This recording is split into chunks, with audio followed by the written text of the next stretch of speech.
in a room of smelling loud. Drop another bail, cut a 50 off the top. Said the money really sticky in a room of smelling loud. Drop another bail, cut a 50 off the top.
All right.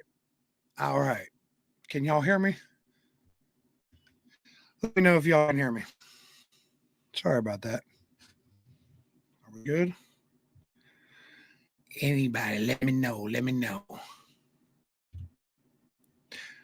All right, we are back on. We are back on. Okay, let me go back. Let me go back. So, what Winning Wednesdays is for anybody that has not ever tuned in to Winning Wednesdays, this is Winning Wednesdays. I am Rich Regal. What I try to do on this segment every Wednesday for an hour before we go into country rap here later is I try to take somebody that's winning within the country rap world, whether it's with their music or in life or anything else. So what I try to do is I try to peel back the layers of some of these people. I don't want to say guys because guys and girls, we've got males and females in this genre. I don't know if y'all know that, but y'all better be paying attention to everybody. But tonight, I want to see if the chat can guess who I'm about to bring up. I'm going to give you just a minute real quick to talk amongst yourselves and see if you guys can guess who I got tonight. It might be a short episode tonight. Just a little short from normal because we got started a little bit late, so it'll be a little shorter than we normally do. We did an hour, but it's going to be just short of an hour. Well, damn, Julie was right on top of it. And my guest for this Winning Wednesday tonight is none other than my brother, Odd Job. What's up, Bubba? What's up, brother? So story, you all know that I'm a very transparent person, right? So about go. My bad. Yeah. So so like minutes ago, I hit up Audrey because I had somebody lined up for tonight, and it was going to be a surprise guest. That didn't work out. So I was going to interview myself tonight. And I was sitting here going over questions, and I'm like, dude, how do I interview myself? Which this is going to happen at some point. I'm going to make it happen. I'm going to interview myself. I'm just letting you guys know that. But like 10 minutes ago, I had hit up a couple of people. Obviously always comes through. This is my dog. He does come up a little short sometimes, but that's okay. That's okay. He's like a little pit bull. But how's your Wednesday going, Bubba? Oh, great, man. I definitely feel like a winner today, too, so it's perfect. I just put down the deposit on this brand new 2024 mobile home. Oh, yeah. Yeah, I seen that earlier today, and that's actually what popped in my head. And I was like, dude, that's like perfect. This worked out great. This worked out perfect. I seen your wife post earlier, and I was like, dude, congratulations. That's a big thing. Odd John said he's really mobile home rich. Yeah. Yeah, I'm gonna have to hit up Marcotic and be like, bro, I'm mobile home rich now too, bro. Like, what's up? You're gonna have to be like, hey, bro, I'm gonna need one of them chains, bro. Right. Speaking of chains, I'm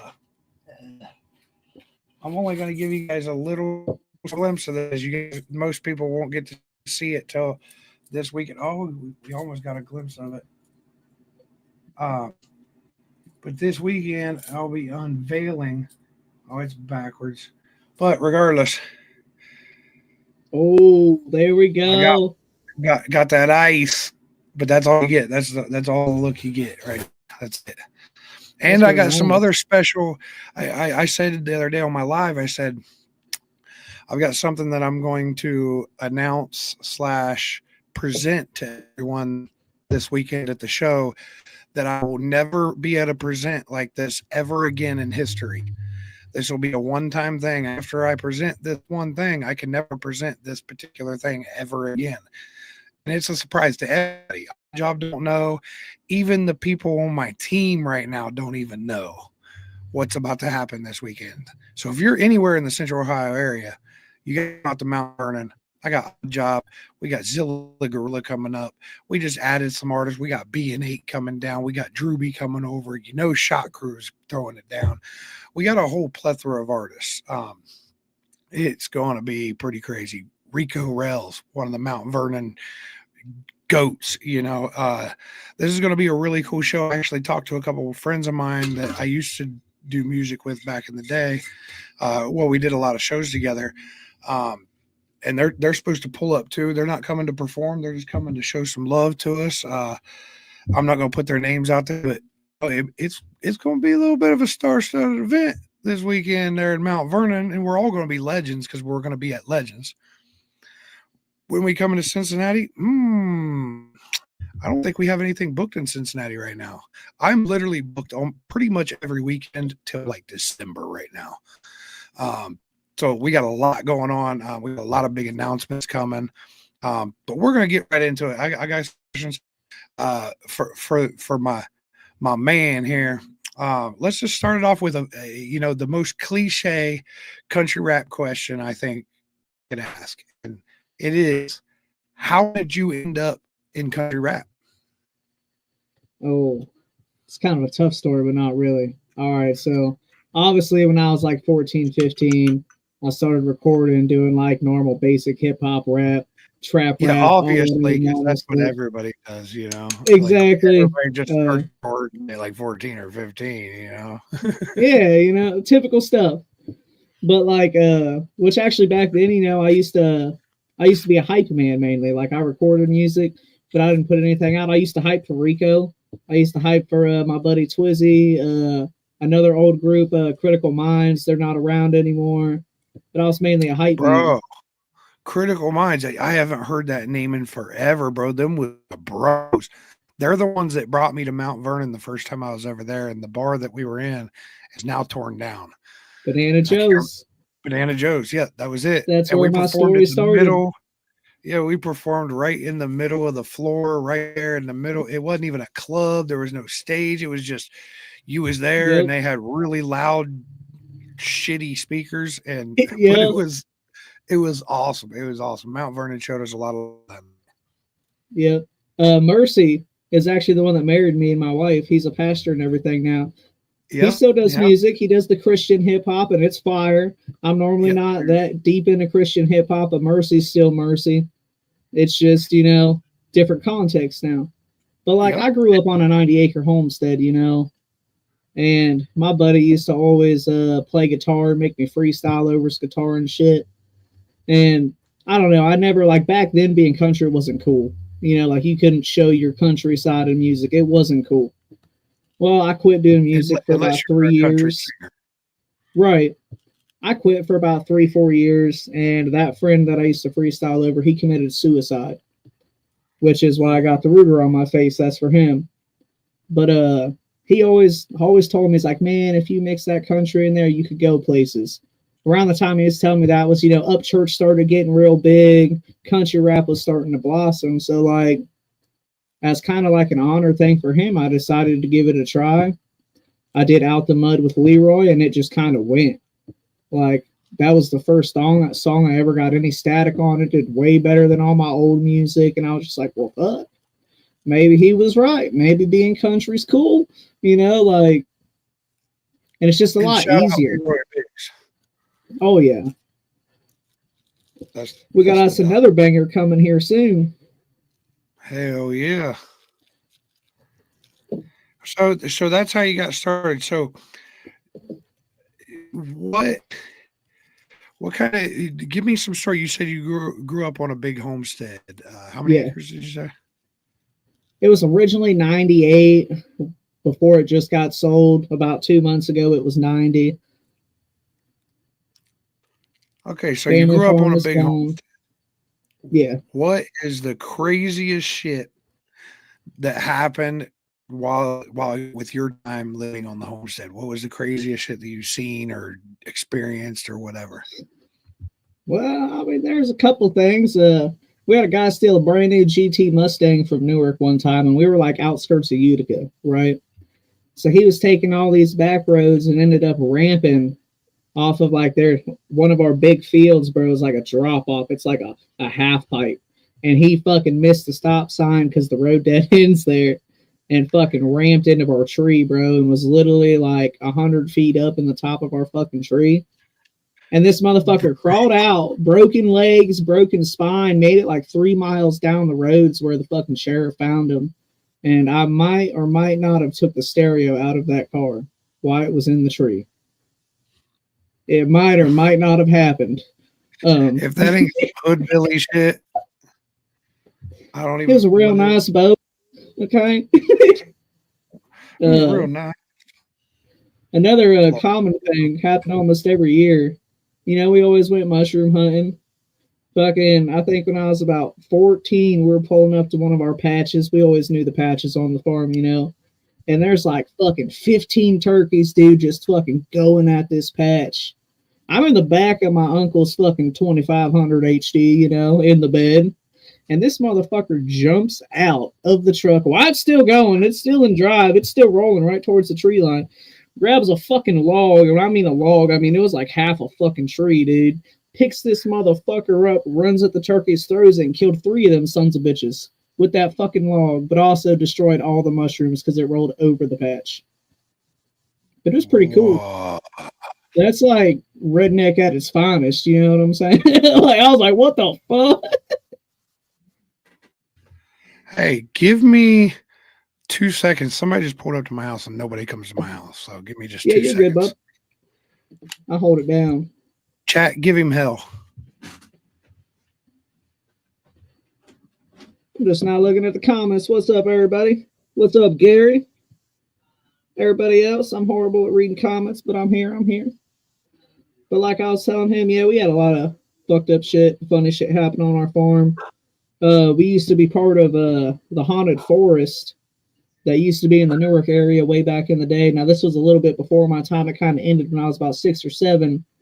But part of the reason it ended was there was actually a guy going around with a real chainsaw hacking motherfuckers up in the woods and just like hanging their body parts from trees and shit. And if you ever listen to Out the Mud, I referenced that in the song because I thought it was, don't want to say cool, but like intriguing.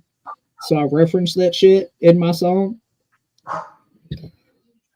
There's a lot of crazy dumb shit.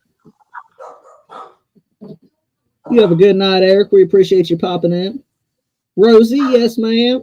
I see you. I see you in the chat. I see you in the chat, Rosie.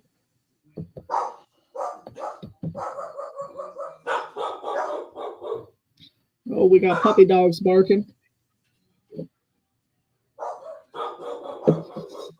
How y'all doing? How y'all feeling on this Wednesday? Drop it in the comments. Drop it in the comments. And how many of y'all plan on popping out the WTMF Fest this weekend? If you're popping out the WTMF Fest, let me get a WTMF in the comments. Let's see how many of y'all are popping out. I know a couple of you already are. So I better see it in these comments.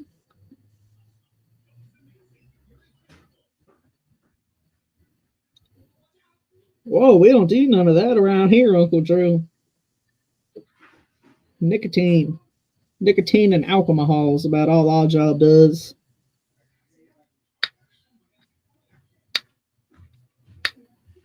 You have something going on, Rosie. What do you mean? What's going on? I'm keeping these folks interested. Bro, that was crazy. Like nobody, I live out in the middle of nowhere and nobody ever comes to my house. And I hear this car. I don't know if you guys can hear it through my mic, but I hear this car and it's like, and I'm like, oh, that sounds what pretty white trash. That's got to be one of my homies. And the old lady passed out on the couch because she worked all day. And so I go out there and I'm like, there's some like 16-year-old girl out there. And I'm like, what in the hell is going on? And an older gentleman come out and it was a Walmart order. My old lady didn't tell me she had a Walmart order. All of that. And I thought I was about to put somebody out here. You don't just pull up. You know what I'm saying? Right.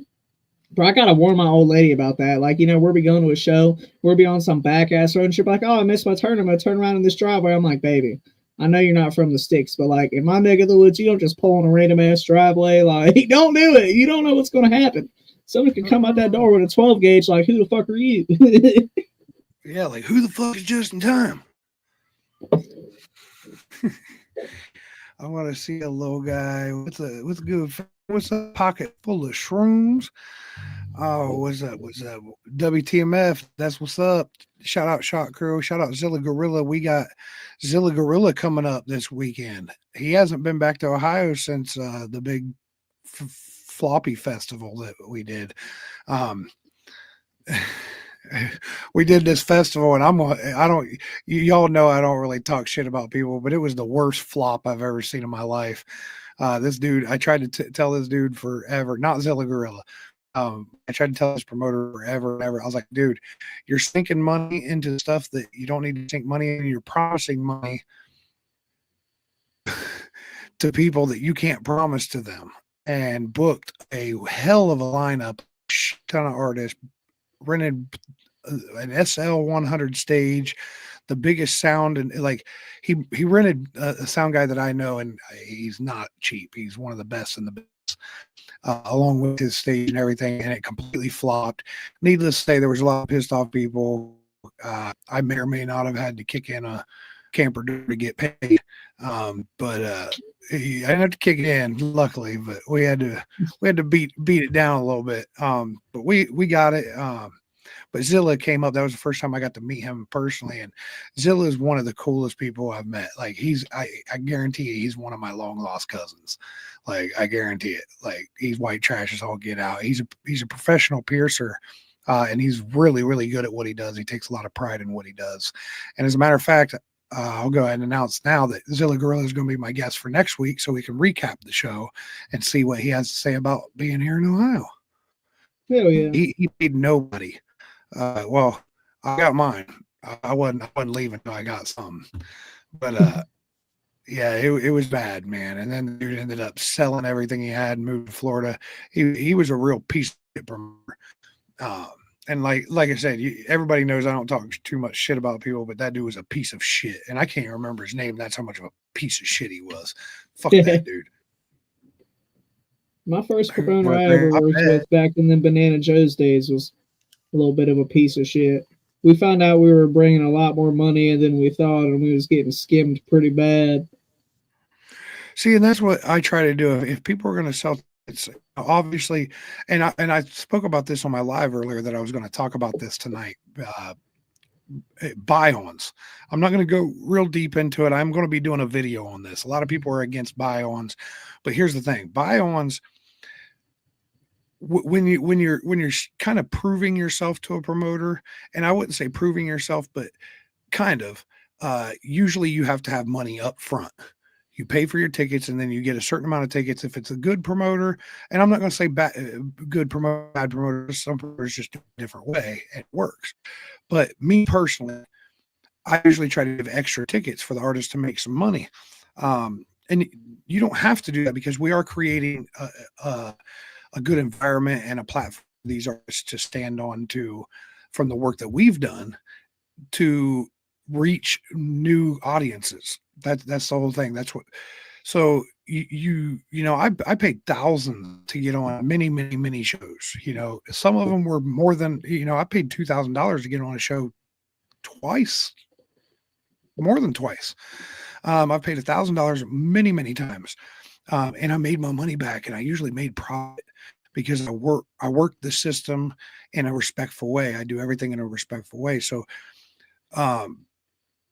buy-ons are not a bad thing, guys. Like I hear so many artists are like, I ain't paying for shit.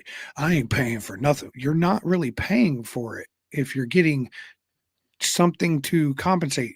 And think about this. If I'm a promoter and you're an artist and you say, I can bring 50 people, and I say, okay, I'm going to sell you 30 tickets, but I'm going to give you 50 of them. And then you don't want to put your money up. That means you don't believe in yourself. That means you don't trust that you can really sell those 50 tickets. So who am I? What does it look like to me? The guy that has to put up all the time in and everything else to build this event, to put people in this event with or without this artist.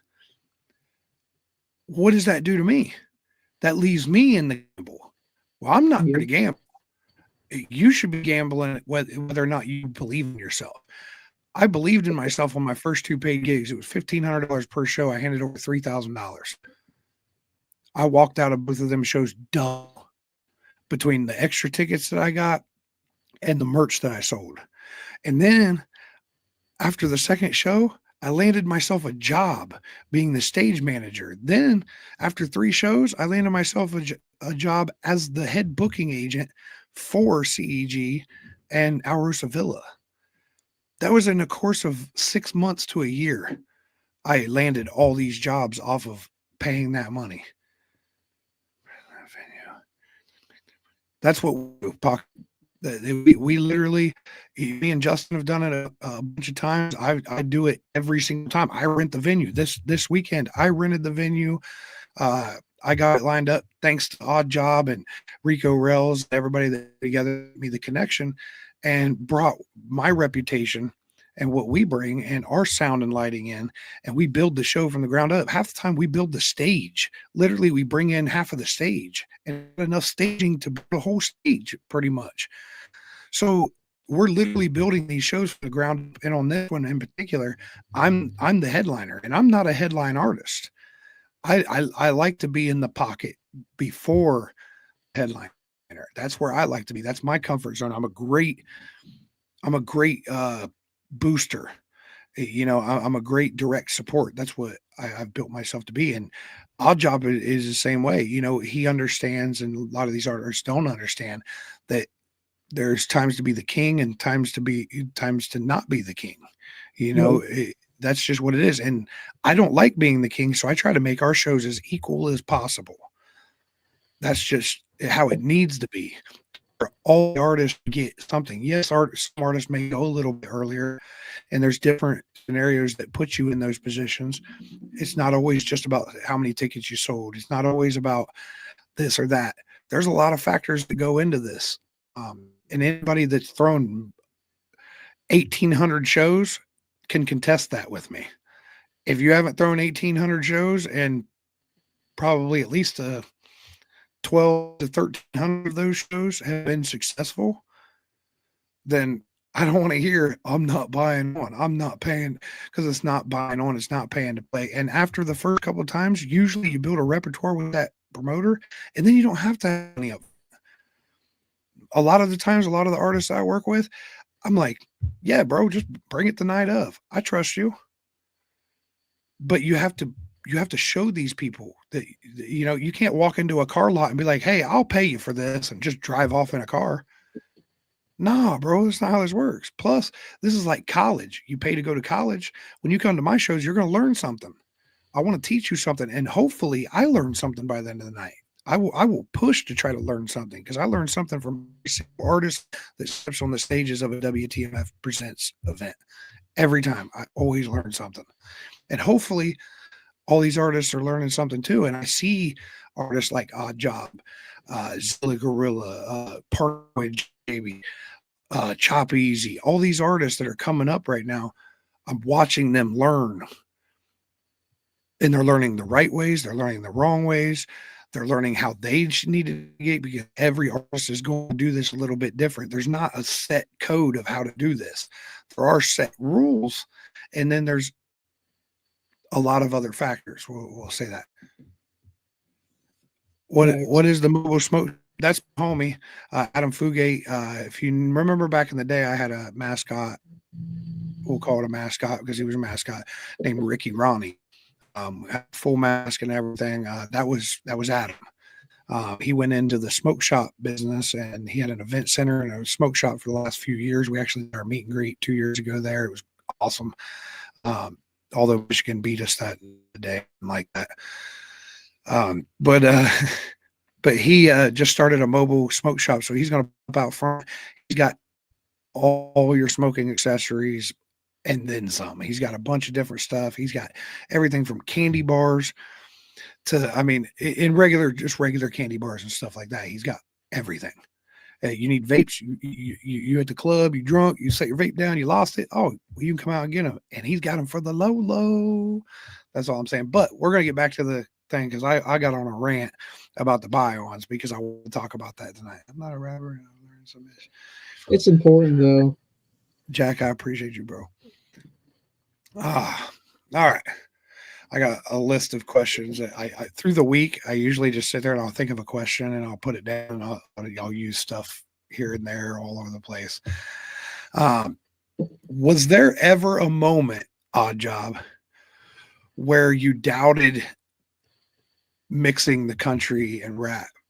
Like, was there a time where you were like, did I make the right choice to jump over here and do this? Or have you always just felt like, I'm kind of country, I'm kind of city, so I'm as hood belly as it gets. This is where I need to be. Have you felt like that the whole time? Yes and no. Definitely, like before Out the Mud dropped, I was anxious and I was worried as fuck. I'm like, damn, if this doesn't go my way, then like nobody in normal rap's gonna respect me anymore, like, I don't know how this is gonna work out. But like, I mean, instantly, like my first snippet of the song I dropped on TikTok, bro, ran 30,000 views in like 2 days, and I was like, oh, okay. Now a big part of that's because Leroy was on it, and Leroy hadn't dropped a song in I think about 2 years. When I got the Out the Mud feature, he was technically retired at the time. He was retired, but I don't know. After that, dude, I just had full faith, man. I think the biggest faith moment was I think it was 2 months after that song dropped is when I did your competition. And I didn't go there expecting to win. I thought I was going to be like bottom of the totem pole. I mean, that was my second concert in 10 years that I'd ever performed at, and the one before that was not good. Well, that was the thing. I did that competition to see what was out there, and just about every artist that came and signed up was an artist that I wasn't familiar with. Yeah. And we've talked about this, but the reason why you won was because I work in the country rap genre. Now that's not saying that anybody else could have won, but Odd Job came and had a full package. That sounded totally wrong, and I know somebody's going to clip that. But there you guys go. That's a free one for you fucks. But no, he came in, he had his merch together. I don't think you had a whole lot of merch at that time. No, but I had a little. I haven't had the shoes. I haven't had shoes at the time. He had the merch together. He went around. He networked with everybody that was there, whether it was an artist or not. He got on stage and came with you could tell he was there to prove a point. He was there to entertain. He was there to showcase his talents. And on top of that, he was also in the country rap genre. And I was like, this is exactly kind of, didn't know that's what I was looking for. I wasn't looking for a country rapper that night. I was looking for a great entertainer that had checked all the boxes. And we did a point system that night. So it wasn't like I picked him. We did a point system off of, I think, three judges, three different people. Yeah, it was like 3 or 4. I don't even remember who our judges were. Maybe Carl. City Chief was one. Carl was one. City 270 and Carl. City 270 and Carl. Yeah, so there's 4. So you have a producer / artist, another producer / artist, both that have been in the game for a long, long time.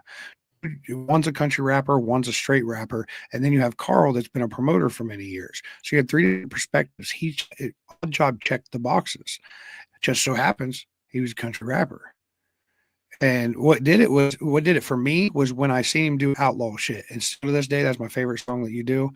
I love that song. It's a dope song. It outlines him as an artist and as a person. And he's smart. He was smart that day when he came in there. Now, if I would have just had my shit together, I would have gotten you your plaque. Hey, we got it now, though. Here, we're flexing. Flexing. If I can get it off the wall. We got the plaque and everything. It took 2 years, but we got it. It took 2 years, and I keep it 100. I'm gonna keep it all the way 100. Job his own plaque. He had to go get his own plaque because for 2 years I went through 3, I think, different plaque companies, and now I'm to a point where I have nobody around here that I can go to because there's only 3 companies and they won't print my shit. One of them went out. 2 of them went out of business. 2 of them.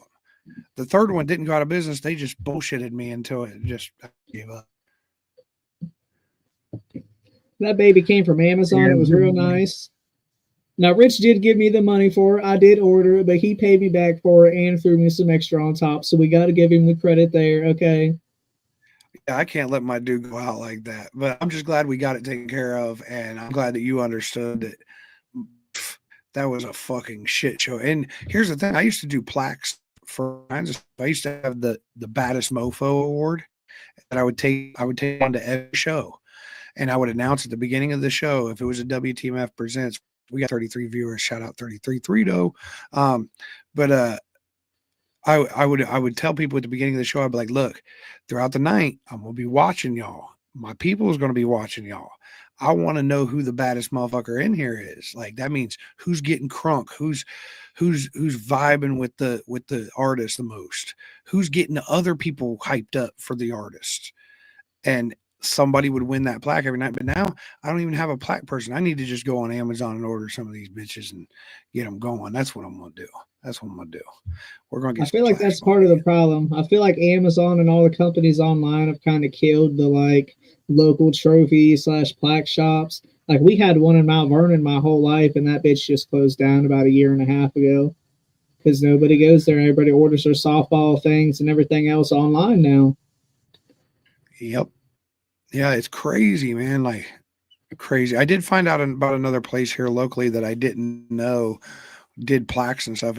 It's actually shout out to them because they answer my calls right away. They were very helpful, and I might get some stuff done by them. They don't do plaques all the time, but they do stuff like that. But it's a rubber stamp company, and I never thought about that. And I hit them up and I was like, hey, y'all do plaques? They were like, well, we don't really do them too much anymore because online, but we can. And I like to work with local businesses like that. So that might be with here in the near future. I might hit them up first, see if I can get that done. But let's get some more questions in. We keep blabbing, and it's me. It's all me. Shout out Dave Johnson too. He brought me. I'm down now. He brought me this whole jar of some shit he grew. It's been fire. It's fire, and I'm almost all the way through this jar. I've been pounding away at it. All right, so we're going to get to you more of the creative process of Odd Job real quick. So when you sit down to write a song, how do you look at it? Do you go off the beat? Do you start with that beat? Do you have lyrics pre-wrote, or are you like, hey, let me come up with a premise? Like I've got a story to tell. How do you approach starting to create a song? It really depends on the song. Like I've had a few songs I pre-wrote and then hit up beat producers and they build a beat for me. And then sometimes I'll just buy a random beat pack off somebody, you know, play the beat. If I can instantly like get something off it, pretty much if I don't get anything off a beat within the first 30 seconds, I'm probably going to put that beat in a folder and not use it for like 5 years. Okay. But I mainly write to the beat, but it's got to be something I can instantly connect with, like, because I feel like if I'm not, then I'm forcing myself, and whatever I write isn't going to be, what's the word I'm looking for, like organic. It's not going to be, I don't know the word I'm looking for. But usually I write to the beat. Okay. Now, how do you pick your beats? Sometimes, you know, I go on dub3030.com and I'll just scroll through his beats till I find the one I really like. Other times I'll hit up somebody like JJ and I'll be like, hey man, I want to buy so and so many beats. I want this many that are this type of beat. I want this many that are that type of beat. And her just send me beats until I get the ones that I want. You know, like, I tell people all the time, they're like, how do you pick your beats? And I'm like, I don't think I've ever picked a beat. Every beat is talk to me. If right. it don't talk to me, then it ain't the one. It just ain't. You know, I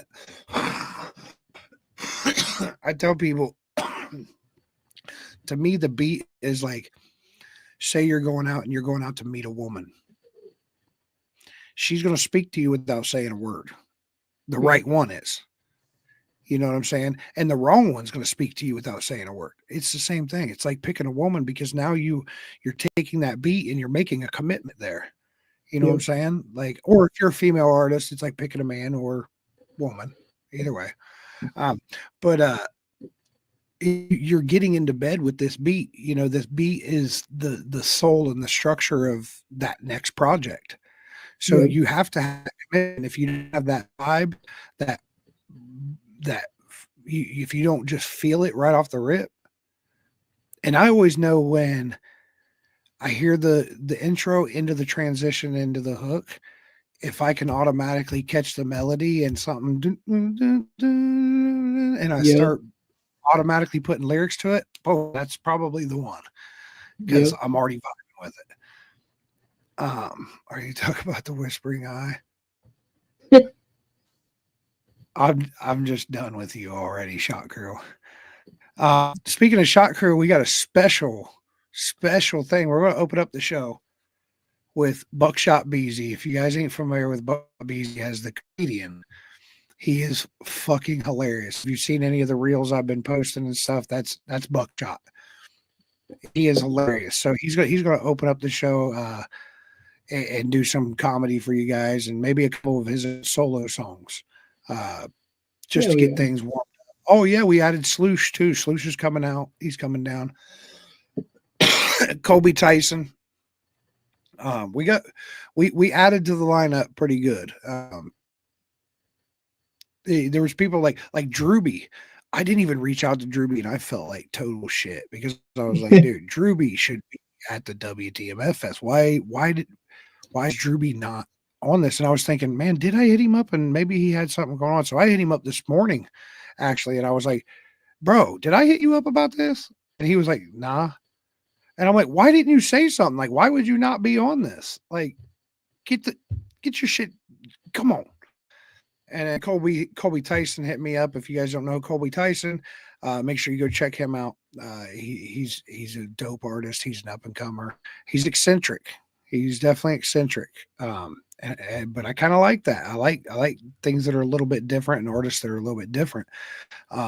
Zilla Gorilla, obviously, we talked about him. He's going to be there. Who else did we add? B&8. He's been doing a lot of shows with us. He's definitely proven to be somebody to keep an eye on out here too. Maybe we'll have him on here soon. So that was me ranting and going off on promotion again. That's the best analogy. Analology. What are you talking about, Zilla? Analology. Jeez, Zilla, come on. There's kids out there watching this. Are you guys dating? You look so cute together. Okay. All right. This is my stepdaddy. That's just my stepdaddy. That's just my stepdaddy. It's probably a bot or it's a fake profile. Anyway. Yeah, probably. So, how do you balance the country and the rap in your music without losing like the essence, I guess we would say, the essence or the energy of either side? Because it is a combination. You know, you're definitely taking country, you're definitely taking rap. How do you find a way? And I know that's a hard one. I was thinking about that earlier. I was like, I don't even know how I would answer that. So that's a good question.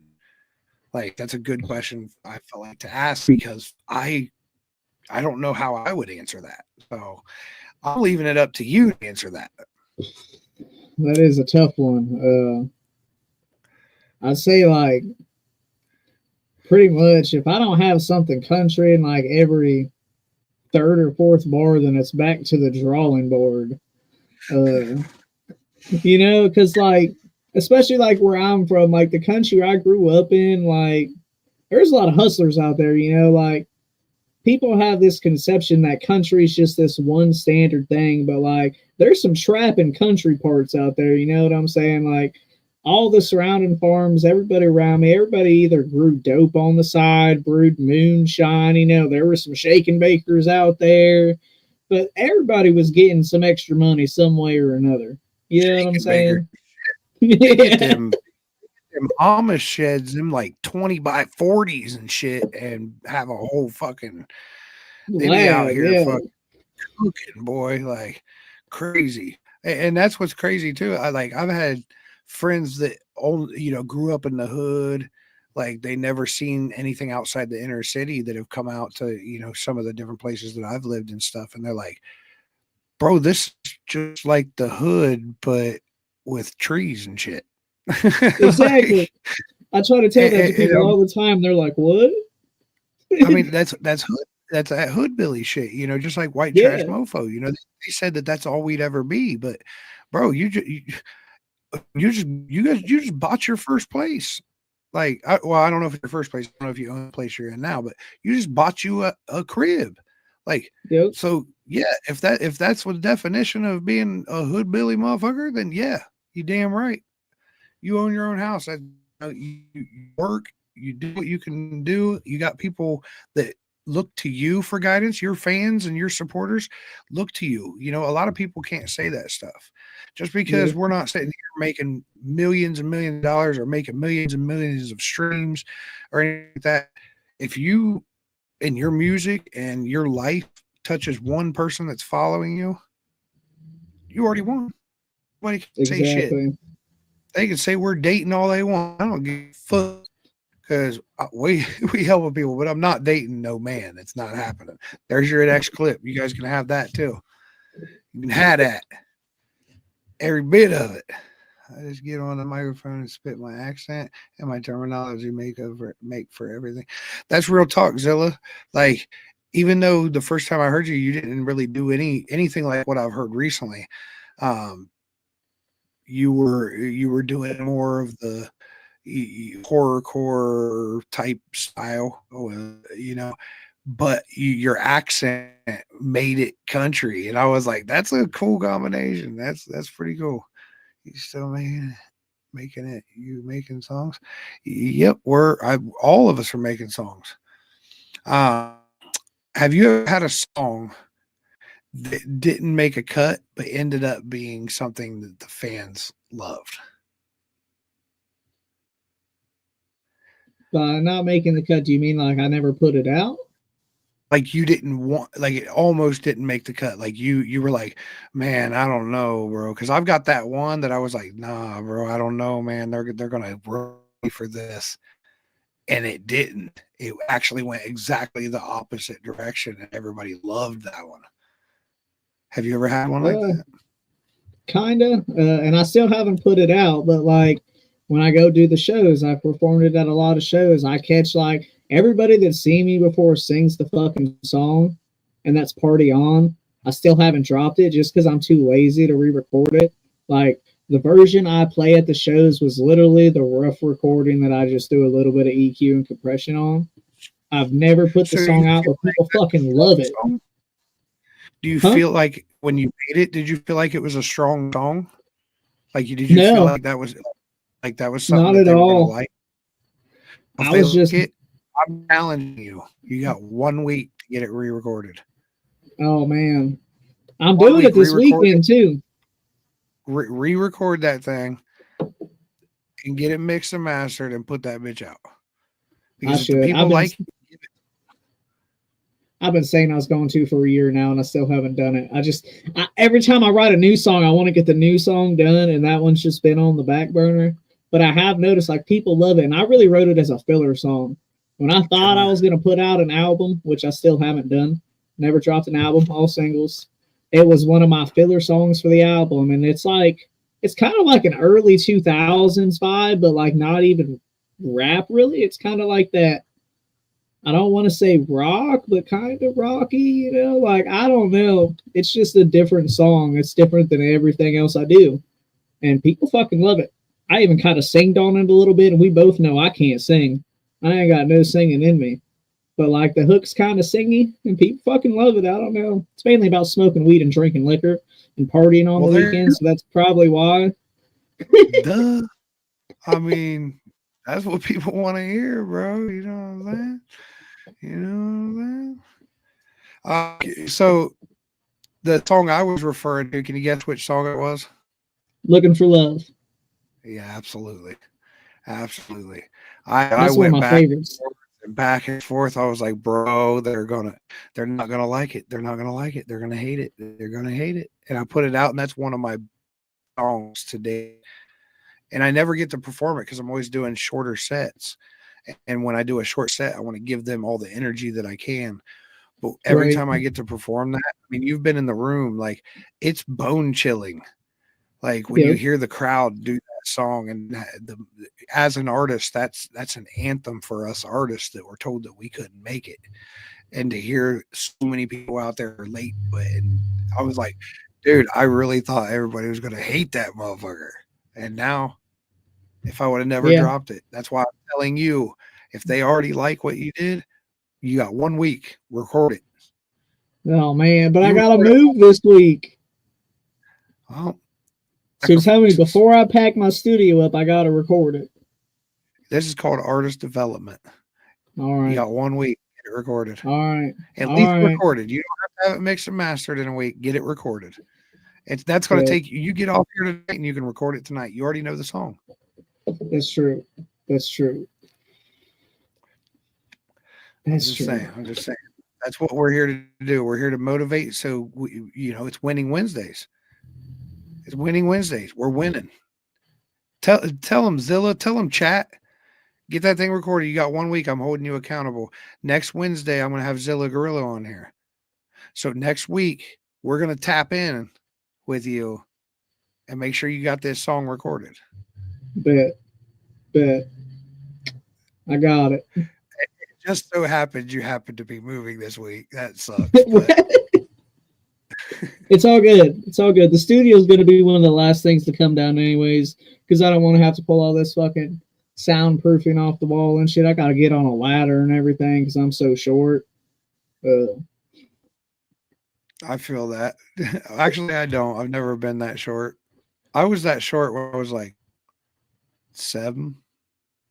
7. That's when I quit growing, dude. You know, I was one of the tallest kids in my kindergarten and first grade class. I was like the third tallest. Then everybody else started growing, and I just stayed the same size. And I'm like, oh, fuck. No, this isn't good. I've punched a lot of these kids in the face. This is going to come back on me. Yeah. Like, oh, shit. Came up short again. Yeah. Man, we're gonna have you and B and 8 in the building this weekend. I'm gonna be on one. I'm gonna be roast sessions on the little. Is he a short feller too? Oh, bro, guys are like brothers. He's like Hell the yeah. Abercrombie and Fitch version of you, or the I know I crucifix had a version. Oh, okay. I had a ball with Cartoon when I finally got to meet Cartoon at Slabfest. I'm like, hell yeah, there's finally another short guy. I'm not getting all the jokes now. And now you're getting some too, bud. Bro, we get all three of you in there, and you guys come up on stage and you guys do "We represent the lollipop." Lollipop. Yeah, the lollipop. I gotta get you guys to do that. We're going viral with this shit, bro. We're going viral with this shit. For Halloween, you, Cartoon, and BNA are dressing up like Oompa Loompas. We're doing this. We're filming it, and we're all viral off this. I'm telling you, that's nobody steal my idea. Nobody steal Yeah. my idea. Just in time, be over here watching this episode, like, hey, that's a good idea.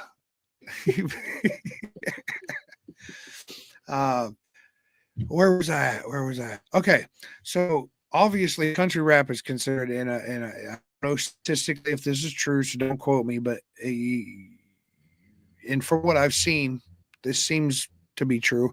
But the fastest growing genre in American history. It's grown more rapidly than any other genre that has emerged uh, uh, in history. So, with that being said, where do you see the genre going from here? Up, up, and up, and up. And even though there's been all this piddle paddling and feuding lately, like, really, that's brought more eyes on it, too. I feel like there's more eyes on it now than ever. And even if they love it or they hate it, it's not going anywhere. It's going up. And eventually, you know, all us little guys, considered the little guys, we're going to be like OGs in like 20 years, okay? So you just give us some time. People are like, hey, man, I remember going to this country rap show 20 years ago, and that guy was there. That's right. You give me 20 Hell years. yeah. I'm up. What up? Hell yeah. Okay, so where are we at on time? We only got a couple minutes. Let's get one more out of the list. Is there an artist? This is the one of the cliche ones. Is there an artist out there that you haven't worked with that you want to work with, or an artist that you have worked with that you really would want to work with again? Yeah, definitely. I'd love to get David Ray on another song because like he don't be putting out music no more. So like that one I just dropped last month. I mean, I've been sitting on that song since 2011, 2012. Same thing with Bravo Gator. He's on that song too, and I'd love to get him on another song. That was like goals type shit for me back when I did it, and it still kind of is. I feel like it'd be bigger to get them now than it would be back then, you know? Because back then they were kind of like, they were bigger than where I am, but like they were, you know, those medium local famous. Yeah, they were still coming up too. They, you know. Yeah. But now, much bigger artists. Exactly. Well, exactly. And David Ray, I mean, that's a legend. David Ray's the GOAT. If you listen to underground Nashville music from like 2008 to like 2015 and you don't know who David Ray is, I don't know where you were because that's all I grew up on. I don't know where you were. All right. Do you have any pre-show rituals? That's something I've been asking people a lot, like either right before your performance or before you like go to the show. I do, and it's kind of weird, and people are, y'all gonna get good content out of this. Odd Job has to shave his private area 3 days before every show. 3 days before every show. That's my ritual, bro. I swear to God, that's my ritual. I'll be getting the clippers out, getting ready 3 days before every show. I don't know, dude. The first time I ever, you know, performed when I was a teenager, it happened 3 days before the show. And ever since then, that's my ritual. I fucking hate you. That's my ritual, bro. That's the only thing I do the same every time. And there for the longest time before I got fat, I wore the same pair of boxers every time I performed. But I'm too fat for them now, and the elastic waistband ripped out, and nobody wants that because sometimes my butt crack shows, and the whole thing's falling out if I wear those. Yes, it does. Oh my God. Well, this episode took a nice little turn right here at the end. Is there anything else you'd like to share with the world? No, you got anything you want to say to everybody out there, or anything what do you got coming up? And drop your socials. Yeah. All right. So this weekend, Saturday, you already know because we've told you 100,000 times. You need to pop out to WTMF Fest at Legend Sports Bar and Grill in Mount Vernon, Ohio. It happens to be my hometown. Okay. So we're going to turn all the way fucking up. We're going to have a lot of fun. You can get it any artist on the lineup for some tickets. I'm pretty sure we all still got a couple tickets left. So get them tickets. You want to get them early pre-sale tickets. You know what I'm saying? That's what you want to do. It's going to be cheaper that way. Obviously, Redneck Rave as well. We're going to be at the Redneck Rave. Y'all see that up there? Redneck Rave. I don't know if I'm pointing the right way because I don't know which way my camera is going, but Redneck Rave. Odd Job's on that Fresh 40 list. We're going to be there. We're going to turn up. We're going to do some hoodbilly shit. All right? It's going to be fun.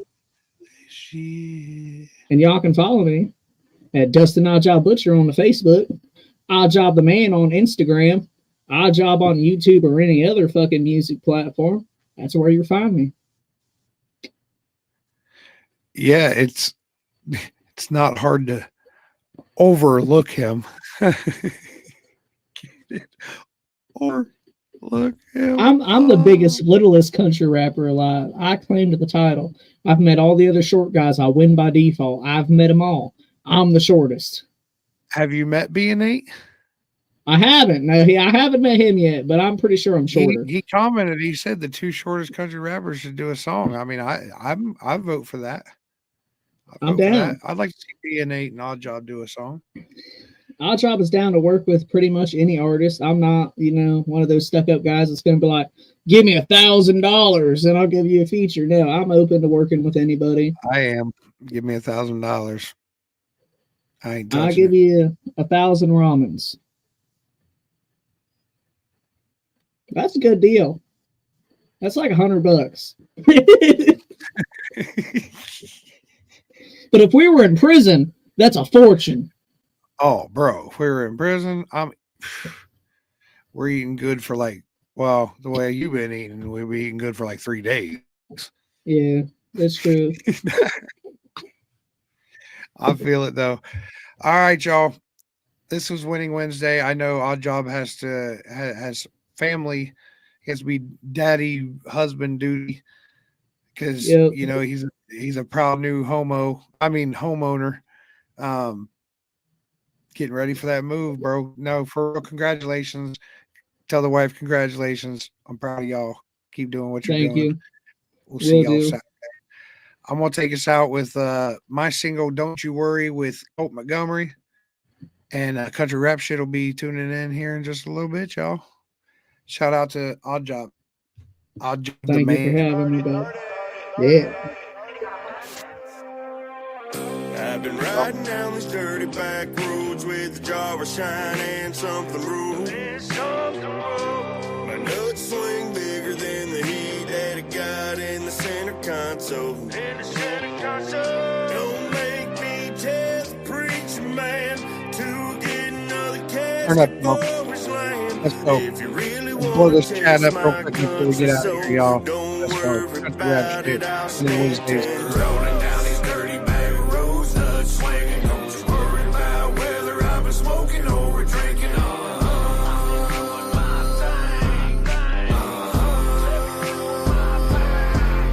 Cause I'm rolling down these dirty back roads, nuts swinging. Don't you worry about whether I've been smoking or drinking.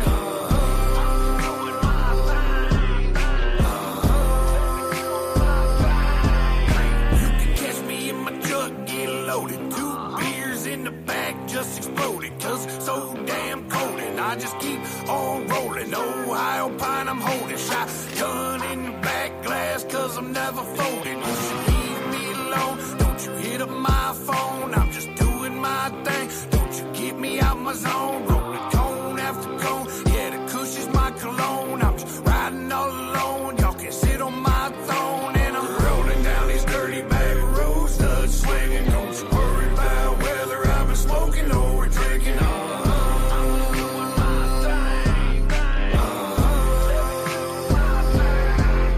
Cause I'm rolling down these dirty back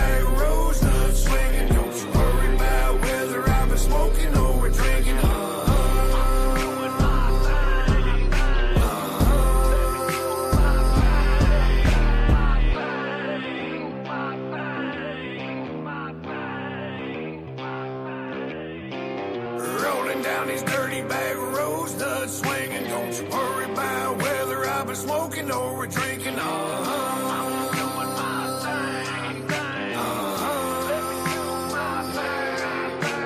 I'm rolling down these dirty back roads, nut swinging. Don't you worry about whether I've been smoking or drinking.